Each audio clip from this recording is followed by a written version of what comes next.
Hello and welcome to Comic Culture. I'm Terrence Dollard, a professor in the Department of Mass Communication at the University of North Carolina at Pembroke. My guest today is artist Ron Garney. Ron, welcome to Comic Culture. Thank you very much for having me. Now, Ron, you are known for drawing some of the most iconic characters in comics. So when you are given a book like, let's say, Captain America or The Silver Surfer, how do you prepare for handling a character that has a history and yet still being able to put your own spin on it? Well, I mean, every artist, every artist pretty much tries to put their own spin on it. Usually I get a vision in my head right away of how I think the character should look, the body language, the feel. For instance, when I did Silver Surfer, I knew that I wanted him to have a very alien presence. So thinking that, feeling that, I try to make him look cold and not as human as I could, even though he's in a humanoid looking shell.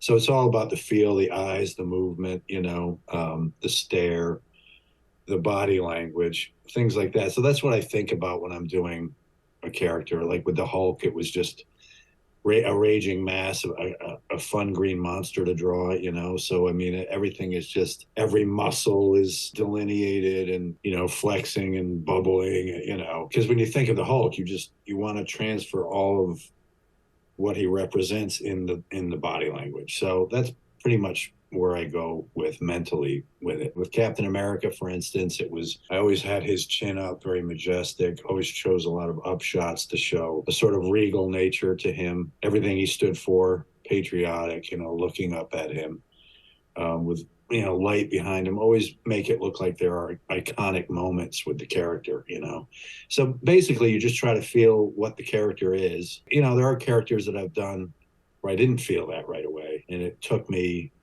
a bit to get into the groove of it. Scar, Son of the Hulk, was one of them, for instance, but Daredevil, I had an image right away in my head how I wanted to approach it with color, and how I did the pencil and ink to mimic sort of what Matt Murdock would see through his blind eyes, because he uses a radar sense. So everything he saw was sort of filtered through this grainy, this grainy imagery. And so I put that through the whole art, all the art through the book. So we felt like we were Matt Murdock sort of looking through Daredevil's world, So that's basically how I approached it. When we think about these characters, we're almost like we're watching a movie, right? We don't necessarily think about the choices that go into why there are so many silhouettes in Citizen Kane, or why there is this particular shot in a Star Wars film. As somebody sitting at the drawing board, having this idea in your mind, are you inspired by films or classic images and paintings that sort of guide you in this direction? Or is this something that through training in art school, perhaps, this is how you've just learned to approach it? Well, probably both, but I am a huge fan of movies and cinema, and Citizen Kane being one of them, the way Wells chose his shots and the composition within the frames, the foreground, the middle ground, the background, the lighting. If you broke down his panels into abstract shapes, they're very interesting, like puzzle pieces that get put together to tell the story. And so you take a lot of that. I'm a fan of Ansel Adams, or photographers and old painters like the Wyeths, things like that. So you get inspired from many different places, and so that's basically how I approach it in the book, in the work. Every panel to me is, I try to convey a sense of space and dynamism and composition as if it could exist on its own as a single piece, but then integrated into storytelling. So that's why I found comics actually kind of fascinating early on, what drew me to it, because I didn't think I was going to be doing this for a living, but I ended up getting drawn to it because I was a fan of movie making. I dabbled with the idea of getting into movies, but I was also a fan of the genre of superheroes. And I'm a big fan of mythology, the Iliad, the Odyssey, and myths. So here, all that was rolled into one art form. And I do look at it as an art form. A lot of people took a long time for people to wrap that idea around their head that comic books are sort of an art form, because they weren't looked at quite as seriously as other forms, but they really are, just for the fact that so much goes into making them. And as a comic artist, I'm responsible for knowing so many of these different things, like, composition, storytelling, shot making, directing, acting. I have to put all that into my work to make it work for the viewer, for the reader. So because when a reader looks at the comic book, you have to draw them into the escape, and you're responsible for that. So if I do a half-baked job at drawing a background, for instance, where the perspective is off and I don't understand perspective, well, the reader opening the book gets thrown out of the escape, because the human eye, even though it might not be trained to understand its perspective itself, it can see that something's off there. So it's my job as a storyteller, as an artist, as a draftsman, all those things, as a director, to make sure that that they're drawn into the escape. And so, sometimes, it's we do it better than other times. There's sometimes it's not everything is 100% victory, but we do the best we can at it. And that's the fun for me, though.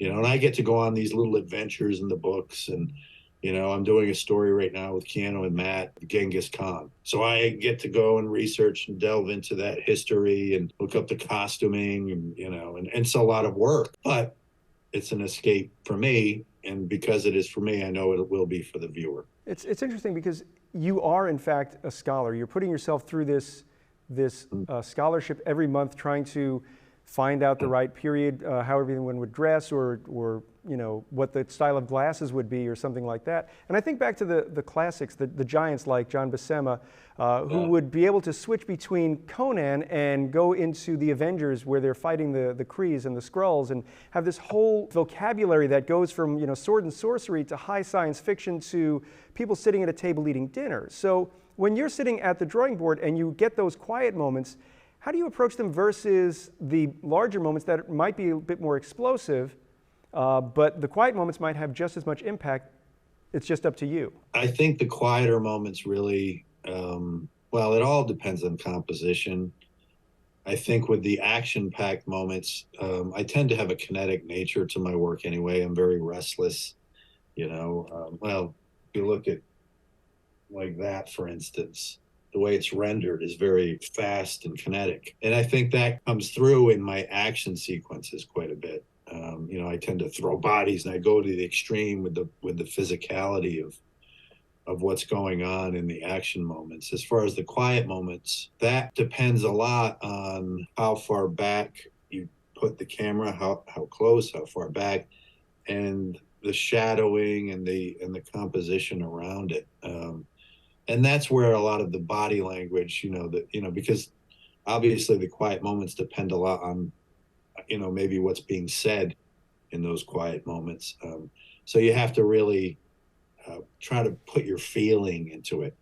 I mean, yes, in the action moments, you're just, you're like, you're throwing bodies around and punching and things like that, which is, it gets old after a while. But the quiet moments are, you really have to get into the emotion of it, I guess, and the mood.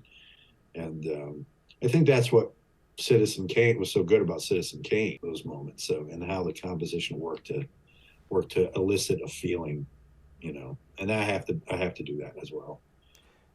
Citizen Kane's one of those movies that when you watch it, you can find something new every time. And I taught a film appreciation class recently, and in watching it, I'm sure it's the very obvious thing that just took me this long to get, but everybody is telling their own story, and nobody is actually telling the truth. Everyone has their own point of view of Kane being the hero, Kane being the villain, Kane being the tragic figure. Or the little boy, yeah, deep down, because of the ending. And it's fascinating because, we can always find something new if we're looking for it. So as the artist, you get another, let's say it's another fight scene, it's Captain America versus the Red Skull.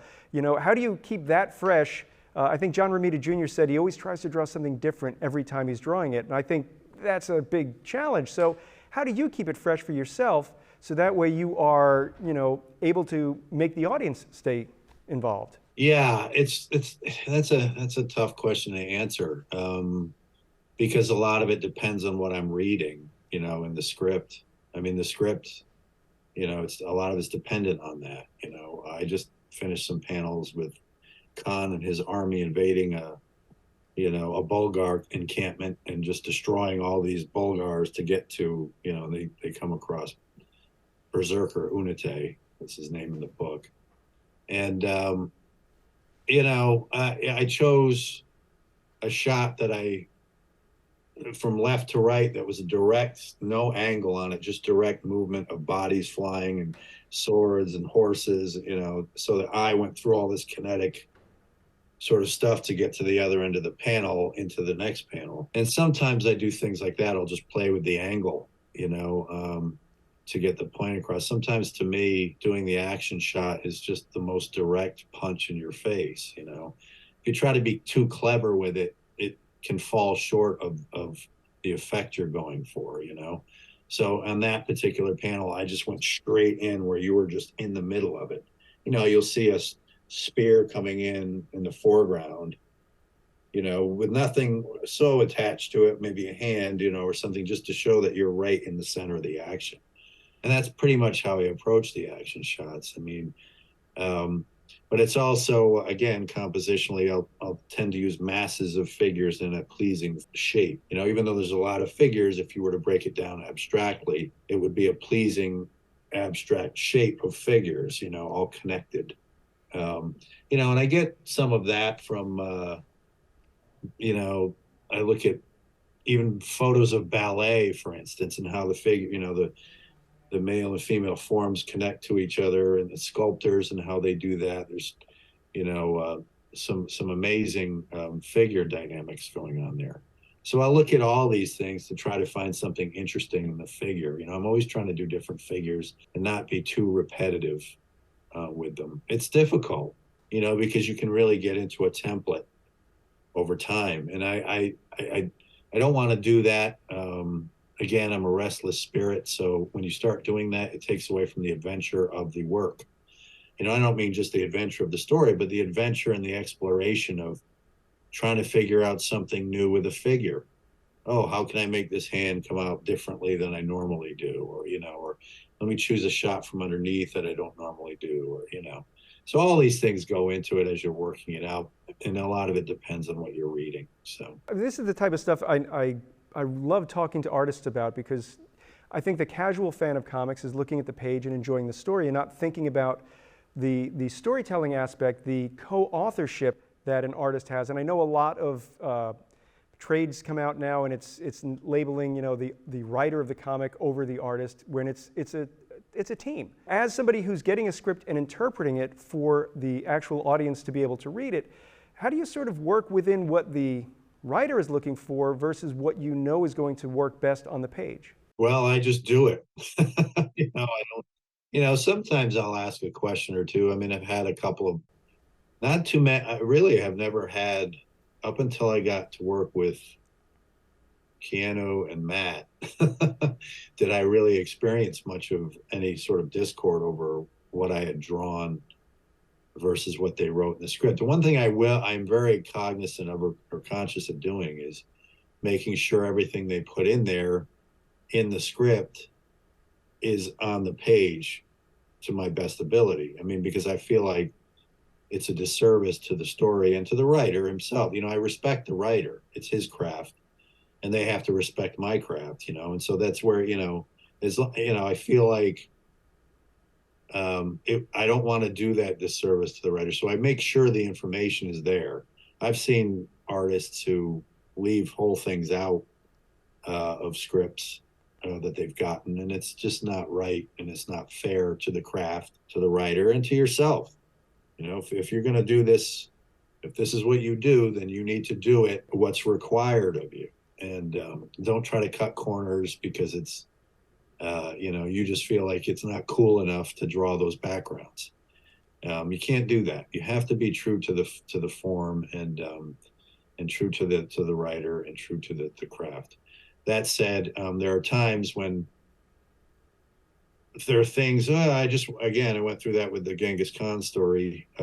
You have a certain amount of space. I have to remind the writer sometimes that you got to remember, when all is said and done, you're looking at a panel that's this big, and you're trying to get me to show an army tearing down tents, and in this much space. So you have to find a way to elicit the suggestion of all of that, but condense it, and it's like a sculpture again. You kind of cut it and carve it, and you take things out, until you get that, the form, which tells the same story, but it's more three-dimensional at that point, not a two-dimensional, sentence on a page. And I explain it to every writer I've ever worked with, for the most part, that that's what's going to happen. Most experienced writers understand that, and I try to make it better. If I can make it a better version, then they don't really have complaints. Actually, talking with Matt Kint, he said there were things that he wrote, and what he got back from me was different, but he said he liked mine just great. It was fine. He liked it more in some circumstances. So as long as all the information is there and you get the point across to the best of your ability, usually they're pretty happy. It's just the nature of the beast. Things change in the translation. So I know that you've mentioned Keanu twice, and I would be remiss if I didn't say you're speaking of Keanu Reeves, your co-creator of BRZRKR. I speak about it because I'm working with him now, so it just comes up. I'm not name dropping or anything, but it's what I'm working on. I've been working with him now for a few years. Yeah. Keanu Reeves has a long career in film, and I'm sure that has sort of influenced his storytelling. I mean, I'm sure he's thinking visually as he's writing a script or talking over plot points with you. So how does that cinematic view that he may have either help or hinder you as the artist who's got to interpret what is $1 billion budget onto 10 by 15 page? Well, he definitely, it was interesting. It was a seamless transition for him going from film to comics, because he's obviously got enough experience now in storytelling, visual storytelling. So it was a natural sort of shift for him to go from films into making comic book, which fascinated him because he did read them some growing up. I don't think he was an avid comic fanatic or anything like that, but he definitely read them. But all of his experience definitely shows through, and the way it works is Matt is sort of his scribe. Keanu sort of gets up and acts the whole thing out, the whole story in his head. And Matt sort of takes it, scribes it, and turns it into a workable script.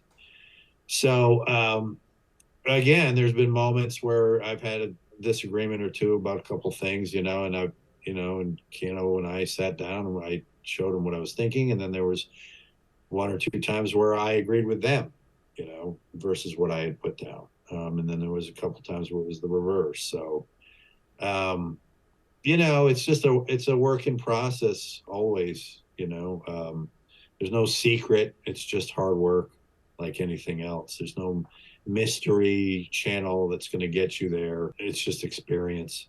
So, in my experience, I've had over 35 years of it, just like he had, and Matt's had about 20 years of experience doing it. So it works well, so. Keanu Reeves is a household name, and when he becomes associated with a property, it has a lot of, heat behind it. So as an independent book, how does Keanu Reeves' name help you get that book into comic shops and into people's hands? Just you already just said it. He's a household name. I mean, it's pretty obvious why. I think he, when we launched the project, it was a huge success with his name attached anyway. People are just interested, and he was very, very involved. It wasn't like, he was just branding it. And actually, when I first started, that was, I almost didn't do it because I figured that's what it was going to be. It was just going to be him branding something, and I didn't know if I was leaving Marvel because I wanted to do other things, and so I wasn't sure I wanted to get immersed in something else for a long-term thing. But then once I realized he was really in it, based on a Zoom call like we're having, I clicked the button and there he was. So I realized his commitment to it, and so that definitely helped, and I think it showed in the product, and then all the interviews he gave, and his, promoting the book and going on talk shows and everything else, and it became a huge smash hit. If it wasn't him, it might not have had that kind of impact, but definitely it was just an interesting thing because most movie stars might not be so immersed in it themselves, he really, really wanted to be a part of it.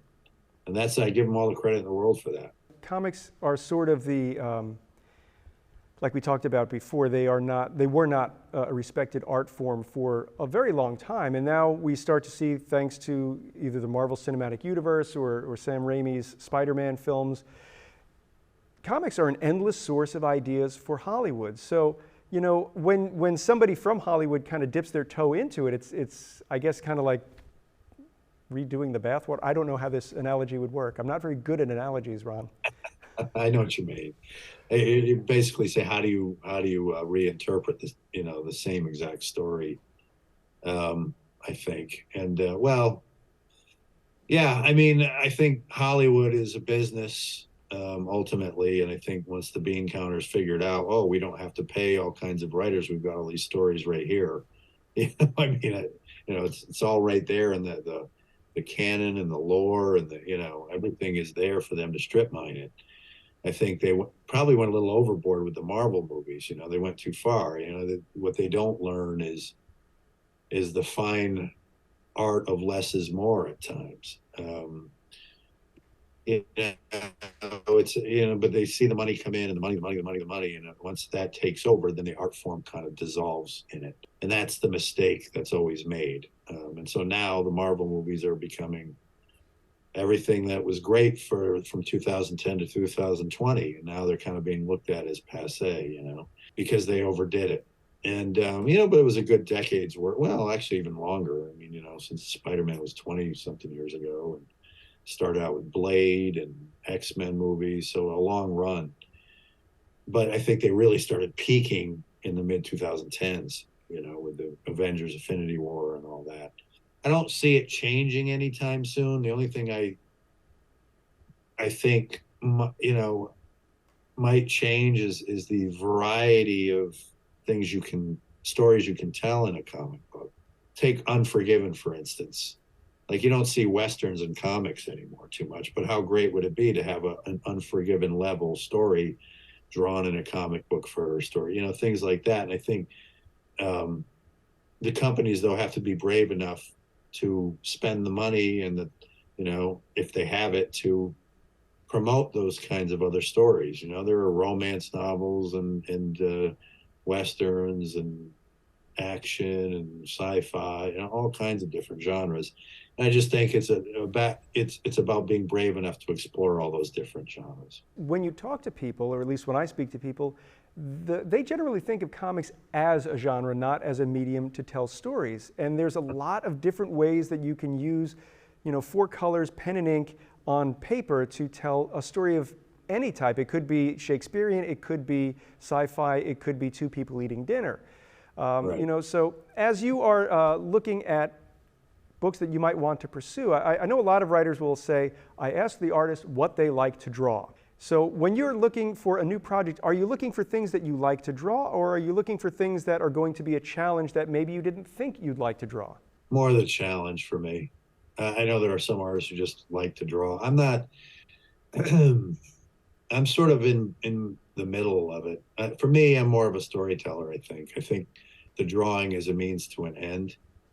For me, for myself, there are guys who just love to draw anything, you know, and I like to draw, but I'm more of a deeper thinker, I think, than just, and I don't mean to diminish the you know, the act of drawing is something that's less than anything else. It's, you know, you can get into a Zen moment drawing just as you can with anything. For myself, speaking of my personality, though, I am a deep thinker who likes to, again, restless, adventurous, you know, and the drawing is the means to an end in these stories to get there. Like I said, I'm a fan of mythology. And so for me, the end result, yes, I have to draw it. It's a lot of work. The drawing is a task. It really is. But the end result is this story in this movie on a page that I've created, you know, along with the writer. And so that's the fun for me. That's really the impetus for me as far as why I'm doing it. So Yeah, I mean, I'm more about the challenge of oh well, here's an army of soldiers that are in Beijing or wherever, you know what I mean? And how am I going to approach that? Because it forces me to think visually and see it in my head, and it's always a stimulus. Yeah, I can sit and draw. I can draw a cool car, things like that. That's great, but for me, it's the challenge of the exploration of this thing I have to achieve visually. That's going to be a cinematic, thing. And above all else, I think that's what I want my work to have in it, is a cinematic sort of feeling of achievement, not a TV show, but a film, you know what I mean? Like, I have yet to do my Godfather, which I would love to do. I would love to do a gangster thing, which I've not done. Well, yeah, not really. But I'm also somebody who loves period pieces. Um, so that, again, it's that exploration. I love doing time travel stuff where I'm in the 40s or in the 30s, because there's always something about those periods that are reflective, of that time, and are really, really stand out. Like the 20s have Art Deco, in the design of everything, and that's what Batman's, Gotham has a lot of that in it, based on that art, from back then. So I just love all that stuff, and I love the gangster and the cars and the Tommy guns and there's just so many cool designs that reflect each period in history. So I love getting into that. And right now it's the Genghis Khan. It's all the warrior costumes and things like that. So, well, Ron, they are telling us that we are out of time. I want to thank you so much for taking time out of your day to talk with me. My pleasure. Thank you for having me. And I'd like to thank everyone at home for watching Comic Culture. We will see you again soon.